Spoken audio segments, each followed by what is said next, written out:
Hey there, this is Karen Gibbs with By Hand Consulting, and I just wanted to put together a quick little video to share some information about your catalog and postcard, which are some of the guidelines and suggestions that we recommend for the Global Artisan Project at Shop Object.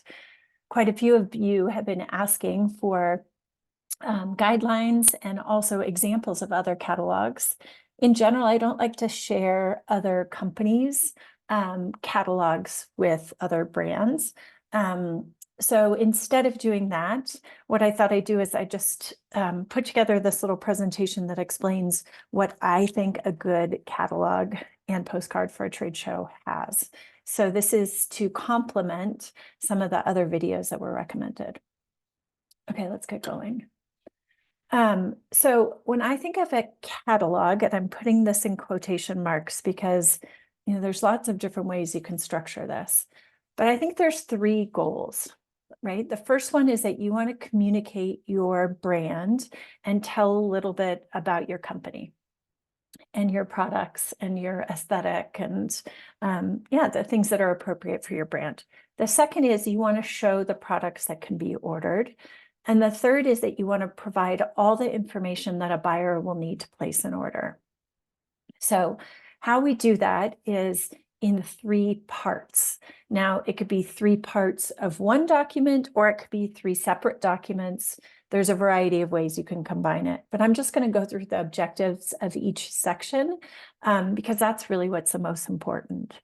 So when we think about this catalog too, what I want to do is I want to provide as much information to buyers so that you can accelerate them through this process of discovering you and what you have to offer, of evaluating whether or not your offer meets their needs, and then providing them information so they could actually write you an order. Okay, so let's look at these three parts.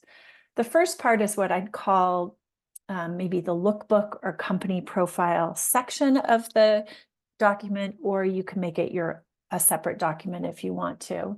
And this is where you're really communicating your brand and telling your story. So the information that you may include in here could be, well, definitely your name and logo, company name and logo. And then you maybe have a mission statement or a brand statement. Perhaps you're going to include lifestyle photos of the products, on a model, in a home, etc. You might include information about the makers or production techniques.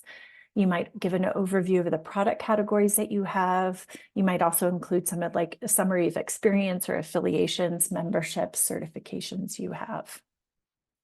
So that's what I would call the information that you put into your lookbook or company profile. Now you can see here, this is an example of It's a Woods catalog, and she's pretty much included all of this information about her story and a little bit about her experience into one page of her catalog, right? The second page of the catalog. So it could just be a portion of your catalog. In this example here from Lika, they actually create a separate lookbook, right? Which is 24 pages long. And they go into much more detail. And, rather than one page, they're putting it on 24 pages. This is an example of just 6 of the pages from their lookbook. So you can kind of provide as much or as little information as you want to, and as you think is important for your brand, as well as what your customer might be asking you. The second part is what we'll call the product line sheet. And in this case, the goal is to show the products that can be ordered in a very straightforward and organized way so that buyers can evaluate what they want to order from you.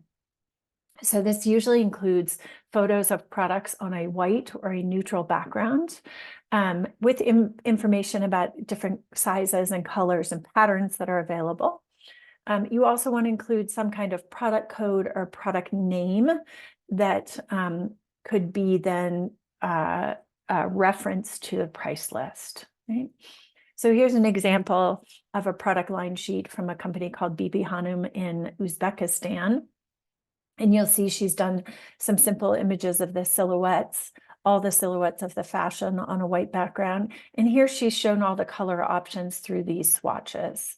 She's gone ahead and included the prices on in this section of her price list and line sheet, again, there's a variety of ways to organize it. Here's another example of a company from Guatemala, right? These are just 2 pages out of their product collection catalog, where you can see here, they just have very straightforward pictures of the products and then providing a little bit more detail and including the different color options that are available. Here's another one that's very straightforward, right? They have multiple collections. This is the Lamu collection, pictures of the jewelry on a dark background in this case, so that the products can be easily seen, and then a product code that references their price list, right? Again, the purpose is to not have fancy photos, which, showing products in a lifestyle setting, but just very straightforward photos. The third section of a catalog would be a price list and term sheet. And this is where you want to provide all of the information so the buyer can do that final evaluation if they want to order the product and then know how to place an order, right? And make sure that the order that they place meets your minimum order and your lead time, et cetera. So this is where you have the product code, product name, description, dimensions, material content. You have the price terms, the currency that you're stating it in. You'll include your minimum order quantities, delivery time, payment method, shipping information, lead times, contact for export orders. You could include your return policy, right? This might all be on one piece of paper, or one page, one document. You might have included some of this information, like size and material content, in other sections of your catalog, maybe in your line sheet, right? So here's some other examples. Maybe you just have the terms and conditions on that page because you've included the pricing on the other pages of your catalog. Here's examples of 2 other term sheets. So here's an example from Jumani Collection, right? This is just a couple pages out of their catalog, but you can see they just very simply told their mission statement, included a few images of lifestyle and artisan images combined, and then moved right into showing their collection. Here's another example of a collection called Sienna Creations. You see just very straightforward presentation of their collection. So she didn't spend a lot of time in showing technique or lifestyle photos or fashion photos. She just went right into showing the product. So how should you structure your catalog? Do you want to do it as one document, or do you want to do it as multiple ones? There's no right answer, right? You could do it as one document. So essentially you're putting all that information from what we're calling the lookbook, the line sheet, and the price list into one combined document. I think this is a great way if you do not have a huge collection. We want to be mindful, right? You don't want to send a buyer a 60-page catalog. It's a lot to go through. But if you can include all of your information in, let's say, a 20-page document, then I say go ahead and keep it in one document, right? That is going to make it as easy as possible for buyers to keep all the information about you organized in one place. You might consider 2 documents. So the first one might be that kind of lookbook company profile combined with the product line sheet. So showing all the products that can be ordered, and then keeping your price list and term sheet separate. This is a great thing to do if you are going to use that lookbook and company profile for multiple markets or multiple types of customers, right? Or if you want to kind of qualify your buyer before you provide them with all the pricing, right? Maybe if you're selling to interior decorators as well as retail stores, right? Those interior decorators might have a different price list than a retail store. So maybe you want to engage that buyer and find out who they are, what type of business they have before you provide them the prices if you have multiple price lists. You might also do 2 documents where the first one is the lookbook and the company profile with stories about you and your lifestyle and maybe some of the product categories you cover. And then separately, you would do your line sheet and price list. And this is a great option if you have multiple collections, right? Let's say you have a home decor collection and a jewelry collection and a gift collection. Well, to put all of those products into one document would mean that you'd have, I don't know, maybe 100-page document, which would be very cumbersome for a buyer to go through. So in that case, you probably want to do separate documents for those different collections, right? There's no one right answer. I would say balance it against who is your customer and how large your document is going to be. So what's the best format? You definitely want this to be digital as a PDF. You can post this, have this, downloadable from your brand profile page on Shop Online. You might also want to include a place on your website where you invite buyers to email you to request a copy of the catalog. You might want to have a limited number of printed copies at the show. So I would say no more than 10.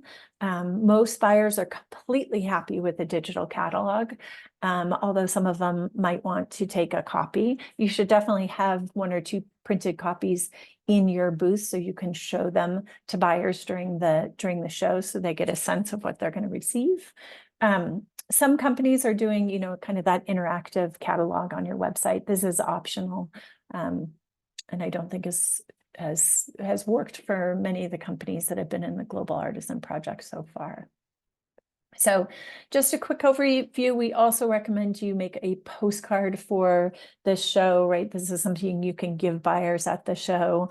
This is like your visual business card, right? So it's going to have images of your products, as well as your brand statement, company name, logo, and contact information. You could also put your stand number if you want to. That way you can give it to buyers during the show and they can very easily find you when they want to come back and see you. Here's another example of one that we have done. We always do a postcard for the Global Artisan Project. This is one of the ones for our pilot Global Artisan Project when we just had 4 brands with us. Use this checklist to make sure you just include all the information, right? How you actually format it is really less important to me. More important is that you have all the information that a buyer is going to ask you at some point before they place an order. So why not organize that information in a really easy way? Great. I hope this was helpful. Thanks so much.